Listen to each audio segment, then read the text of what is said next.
AITUCയുടെ നേതൃത്വത്തിൽ നടക്കുന്ന സംസ്ഥാന പ്രക്ഷോഭ ജാഥ കൊല്ലം ജില്ലയിൽ പര്യടനം തുടങ്ങി. CPI ജില്ലാ സെക്രട്ടറി PS സുപാൽ MLA ഉദ്ഘാടനം ചെയ്തു. കേന്ദ്ര സർക്കാർ കേരളത്തോടും തൊഴിലാളികളോടും കാണിക്കുന്ന അവഗണന അവസാനിപ്പിക്കണമെന്ന ആവശ്യം ഉന്നയിച്ചുകൊണ്ടായിരുന്നു AITUCയുടെ നേതൃത്വത്തിൽ നടക്കുന്ന സംസ്ഥാന പ്രക്ഷോഭ ജാഥ കൊല്ലം ജില്ലയിൽ പര്യടനം തുടങ്ങിയത്.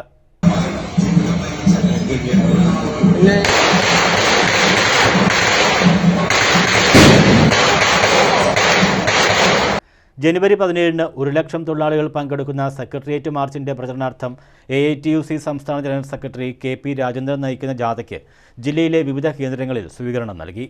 രാവിലെ 10-ന് പുനലൂരിൽ നിന്നുമാണ് ജാഥ തുടങ്ങിയത്. CPI ജില്ലാ സെക്രട്ടറി PS സുപാൽ MLA ഉദ്ഘാടനം ചെയ്തു. 11:30-ക്ക് കൊട്ടാരക്കരയിൽ CPI സംസ്ഥാന എക്സിക്യൂട്ടീവ് അംഗം KR ചന്ദ്രമോഹൻ ഉദ്ഘാടനം ചെയ്തു. വൈകിട്ട് 3-ന് ഭരണിക്കാവ്, 4-ന് കരുനാഗപ്പള്ളി, 5-ന് കൊല്ലം, ചിന്നക്കട എന്നിവിടങ്ങളിലും സ്വീകരണം നൽകി. ജില്ലാ president KS Indusekharan Nair, secretary G Babu എന്നിവർ നേതൃത്വം നൽകി. ന്യൂസ് ബ്യൂറോ, കൊല്ലം.